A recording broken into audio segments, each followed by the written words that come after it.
Bienvenidos a nuestro curso virtual de Geografía para el segundo grado de secundaria. Les saluda el profesor Andy Ortiz Tomasto. Recuerda que la consigna de esta semana es Soy solidario cuando ayudo a mis padres. El día de hoy vamos a conversar brevemente sobre la iglesia medieval. Para eso tenemos que conocer cuál de todas las iglesias y religiones estaba presente. Bueno, en la Edad Media te comento que la iglesia predominante era la iglesia católica. Y esto se dio por varias razones, principalmente porque la iglesia católica era muy organizada. Tenía una estructura y una jerarquía bien establecida y no había nada ni nadie que vaya a modificar esa jerarquía, porque los sacerdotes y los que pertenecen a la iglesia católica trabajan bajo el término de la sumisión. Si tu autoridad o alguna persona de rango mayor te dice algo, tú tienes que cumplirlo a cabalidad. ¿Por qué? Porque si reniegas, reclamas, refutas, simplemente estás atentando contra la voluntad de Dios. Recuerda que te están orientando según la palabra de Dios. Por lo tanto, si tú reclamas, atentarías contra Dios. Además, esta iglesia está bastante disciplinada. Supuestamente tiene pues un orden estricto y los sacerdotes son personas a carta cabal, son buenas personas. Por lo tanto, la gente se fía de ellos, tiene una reputación ganada, tiene una buena reputación. Sumado a ello, podemos mencionar que, por ejemplo, la Iglesia Católica le da a la población la salvación. Y es que la sociedad medieval era una sociedad muy complicada para vivir. Si bien es cierto, en horas de la mañana, cuando estaba la luz del día, la luz del sol, la sociedad pues se comportaba tranquilamente, con mesura, todos se portaban bien, los domingos iban a misa. Cuando caía la noche, esa sociedad se desbandaba completamente. Se iban a los bares, practicaban los juegos de azar, se emborrachaban, robaban. Es decir, ante todos sus malos actos, la Iglesia Católica, a sabiendas de lo que pasaba, porque no era secreto, ofrecía pues la salvación para todos, incluso para los que obraran mal, ¿no? Claro, con el paso del tiempo, esa salvación va a tener un precio, y es por eso que la Iglesia Católica, con todo el poder que va a acumular, empieza a generar actos de corrupción. La Iglesia empieza a acumular su poder cuando gana poder económico, es decir, se convierte en dueños de grandes tierras, en dueños de grandes cantidades de dinero. Por lo tanto, se convierten casi al final de la Edad Media en los más grandes señores feudales. La Iglesia acumuló gran cantidad de riqueza económica. Y claro, los que estaban dentro de la Iglesia pues no son cualquiera. Los clérigos y personas que pertenecen a esta Iglesia Católica son personas letradas. Eran personas instruidas, que te podían dar un debate. Son personas que han leído bastante, no solamente la Biblia, gran cantidad de textos de personajes de la antigüedad y conocen, porque para ellos poder contradecir algo, tienen que conocer el tema. Entonces leían no solamente la Biblia, sino también a algunos escritores griegos, algunos escritores romanos, algunos escritores que hoy son considerados santos, por ejemplo, también, y entre ellos compartían su información. Es decir, son letrados, tienen cultura. Y es por eso que la Iglesia Católica va a ser tan predominante e influyente en la vida de las personas de la Edad Media. Esta Iglesia Católica se dividía en un clero secular y un clero regular. Veamos la imagen. Mira. El Papa es la máxima autoridad de la Iglesia Católica, pero hay un sector llamado clero secular, que es aquella parte de la Iglesia que se relaciona con las demás personas, que tiene contacto, que vive el día a día, como por ejemplo los obispos, que están a cargo de una diócesis, los arzobispos, que están a cargo de una arquidiócesis, y los sacerdotes o párrocos, que están a cargo de una parroquia. Ellos están constantemente pues ofreciendo las misas, están dando declaraciones a las autoridades, al rey, incluso hasta ahora. Lo vemos en las noticias, participando de conferencias, dando misas, el Te Deum, entre otras cosas. Pero hay un clero regular, conformado según esta jerarquía, donde el abad o la abadesa es el personaje principal, pero se diferencian del clero regular, del clero secular, porque ellos prácticamente están enclaustrados viven en monasterios. Así tenemos, por ejemplo, un claro ejemplo de el clero secular. Una misa. El párroco o sacerdote ofrece esta misa para los ciudadanos que somos nosotros y tiene esa relación, ¿no? Cierta relación de confianza, incluso porque tú muchas veces confías más en un sacerdote que en otro. Y acá tenemos un monasterio donde se enclaustraban y vivían en constante oración, en ayuno a veces, en meditación, los clérigos pertenecientes al clero regular. Y un gran ejemplo de clero regular es San Antonio el Abad, que practicó bastante la oración, la meditación y dejó algunos textos, algunos escritos, porque cuando uno empieza a meditar, tiene más cercanía con Dios, dicen. Entonces, ellos decidieron alejarse de este mundo tan terrenal, tan pecador, por así decirlo, y prefieren, pues, optar por el monasterio, ¿no? La vida en el monasterio. Pero, a pesar de eso, hubo algunos problemas dentro del clero, dentro de todo este clero, y problemas que se van a denunciar, por ejemplo, el tema de las simonías.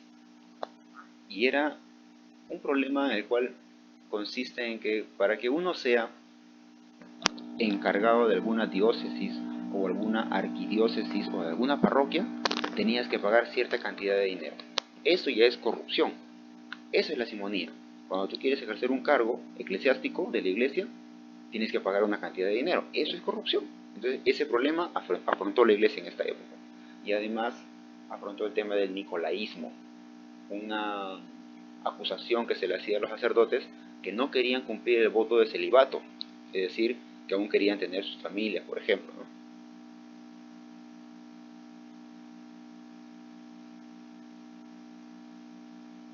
Algunos castigos que implantaba la Iglesia Católica para las personas que se portaban mal son los siguientes. Por ejemplo, el interdicto, que es una expulsión de toda una provincia que ha pecado, que ha obrado mal. Si, por ejemplo, ¿no?, de todo un reino, esta provincia juega constantemente a las apuestas, ¿ya?, esa provincia se le separa de la Iglesia Católica. Ese es el interdicto. Pero tenemos también la excomunión, que es un caso individual. Y en esta excomunión te separan, te botan, la Iglesia Católica te expulsa de su congregación y nunca más vas a poder regresar. Entonces es el peor castigo de la Edad Media que una persona puede tener. ¿Por qué? Porque ya no va a tener salvación. Si la Iglesia Católica era la que te daba la salvación, incluso te la vendía, ya no importa con las simonías, pero ahora ni eso vas a tener. Entonces prácticamente tu alma va a dejar de existir. Y por último tenemos la Inquisición, que es un tribunal de justicia religiosa, pero como tribunal cometió muchas atrocidades, muchos abusos para conseguir la verdad, ¿no? Torturaban a tal extremo que el acusado muchas veces pues moría antes de declararse culpable. Incluso algunos acusados se declaraban culpables aún no siendo culpables para que dejen de torturarlos. Hasta, por ejemplo, tenemos al verdugo. Ese es el verdugo, una persona encapuchada que va administrando las torturas mientras los sacerdotes van viendo de repente si es que esta persona soporta los castigos o se declara culpable. Y principalmente sometían a aquellas personas que atentaban contra la Iglesia Católica, ¿no?, por herejía, por ejemplo. No así el caso de aquellas personas que desconocían de la fe católica. Ejemplo, si hay un judío y conociendo la Iglesia Católica, sabiendo que existe y sus reglas, no la acepta, lo mandan a la Santa Inquisición. Pero si hay un indígena, como lo que pasó en el Perú, porque la Santa Inquisición también llegó al Perú, que no conoce la religión católica, no se le puede someter a ese tribunal. Acá hay algunos castigos, mira, por ejemplo, acá lo están alzando de los brazos, esto debe ser muy doloroso. Acá lo están asfixiando con agua, acá le están quemando los pies. Y uno de los castigos más ridículos de repente para nosotros, pero en esta época era sumamente humillante, era pasearlo, era cuando el verdugo lo paseaba al culpable o al acusado con el San Benito, que es este tipo de gorro con una caña humeante, en la cual toda la gente de la plaza por las cuales esta persona caminaba, por las calles, se burlaba de él, ¿no? Se burlaba de él. Y era el acusado. Esta es una imagen del Museo de la Santa Inquisición acá en el Perú, cuya entrada es gratuita. Si pueden, cuando se aperturen las puertas de los museos, vayan a verlo. Es muy interesante. Pero repito, acá en el Perú no hubo tantas muertes como en la Europa medieval, porque acá en el Perú no se conocía esa religión. Acá en el Perú aproximadamente hubo de 15 a 17 muertos por la Santa Inquisición. En cambio en Europa hubo miles, miles. Es un caso muy diferente. Algunos problemas mayores que enfrentó la Iglesia Católica fueron, por ejemplo, el cisma de Oriente. Que como tú puedes ver, cisma significa separación, ruptura, división.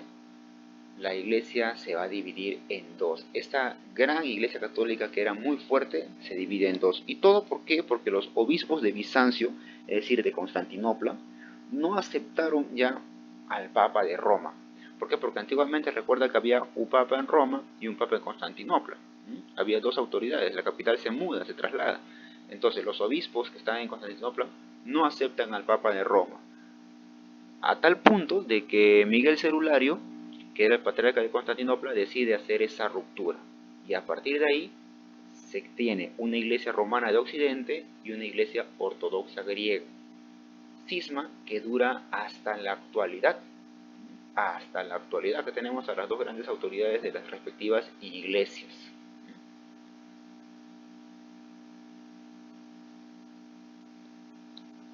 Otro gran problema que sufrió la Iglesia Católica en esta época es la querella de las investiduras.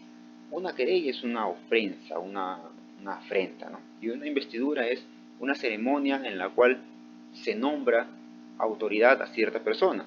Entonces, en esta época, los reyes, los gobernantes, los señores feudales, nombraban a las autoridades eclesiásticas. Entonces, el Papa Gregorio VII prohíbe eso. En el año 1075 prohíbe eso, no quiere que se dé eso. Dice que ningún laico debe investir a los clérigos. Es decir, ningún laico puede nombrar a una autoridad religiosa. Por lo tanto, el principal afectado va a ser el emperador Enrique IV, emperador del Sacro Imperio Romano Germánico. ¿Por qué? Porque él investiga a muchas autoridades. Entonces, a tal punto que hay rencillas entre el poder político, la autoridad política y la autoridad religiosa. Pero para que el emperador Enrique IV tenga sustento y apoyo y sea reconocido por la población, tiene que tener también el apoyo de la iglesia. Y no le queda otra más que agachar la cabeza en lo que se conoce como la humillación de Canosa y pide perdón al Papa Gregorio VII. Y más adelante, ya con el Papa Calixto II, se firma el Concordato de Worms, con el cual se pone fin a la querella de las investiduras. Y a partir de ahí, solamente el Papa puede nombrar autoridades eclesiásticas, ya no el emperador, ni el señor feudal, nada. Y por último tenemos el cisma de Occidente, ocurrido en el año 1305. Esto fue porque el emperador Felipe IV le quería aplicar impuestos a la Iglesia Católica y el Papa Bonifacio VIII no lo va a permitir. Entonces ya hay problemas entre el poder político, el gobernador o el emperador, y el poder religioso, que es el Papa. Entonces, como el Papa no quiere pagar esos impuestos, lo ve como una ofensa, Felipe IV lo manda preso. Y estando preso, el Papa pues se enferma. Va a salir liberado, sí, pero va a morir a los pocos días. Entonces, el emperador de Francia va a nombrar al Papa Clemente V como nuevo Papa, cuya capital o cuyo lugar de residencia va a ser en la ciudad de Aviñón, que es Francia, mientras que los demás clérigos van a nombrar a otro Papa, que es el Papa Urbano II, como Papa de Roma. Acá viene el problema. La misma Iglesia católica de Occidente que quedaba después del cisma de Oriente se vuelve a dividir. Hay otro problema. El Papa de Aviñón, apoyado por países como Francia, España y Escocia, y el Papa de Roma, apoyado por Inglaterra, el Sacro Imperio Romano Germánico, Portugal, los países escandinavos. Esto no se va a terminar hasta que pasen 7 papas de Aviñón. Acá están, Clemente, Papa Juan, son 7 papas de Aviñón, y finalmente en el concilio de Constanza, en el año 1417, se vuelve a unir esta Iglesia Católica, que es la que tenemos hasta el día de hoy, nombrando como nuevo Papa a Martín V. Bien, veamos qué dice nuestra autoevaluación. La primera pregunta es: ¿cuál era el mayor castigo aplicado por la Iglesia Católica durante la Edad Media? ¿El interdicto, la Inquisición o la excomunión? Recuerda que el interdicto es la sanción a una provincia. La Inquisición es un tribunal de justicia. Por lo tanto, la excomunión, expulsarte de la Iglesia Católica y que te quedes sin salvación, ese será el mayor castigo aplicado por la Iglesia Católica. Pregunta número 2. ¿Qué conflicto se solucionó a través del Concilio de Constanza en el año 1417? ¿El cisma de Occidente, el cisma de Oriente o la querella de las investiduras?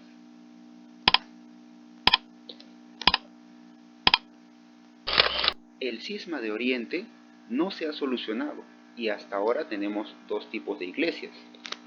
La querella de las investiduras se soluciona con el concordato de Worms, por lo tanto, es el cisma de Occidente que se soluciona mediante el Concilio de Constanza y desaparece el Papa de Aviñón y solamente nos quedamos con el Papa de Roma hasta el día de hoy. No te olvides que tienes una tarea pendiente. Con ayuda de tus papás, de tus hermanos, en familia, resuelve las siguientes preguntas.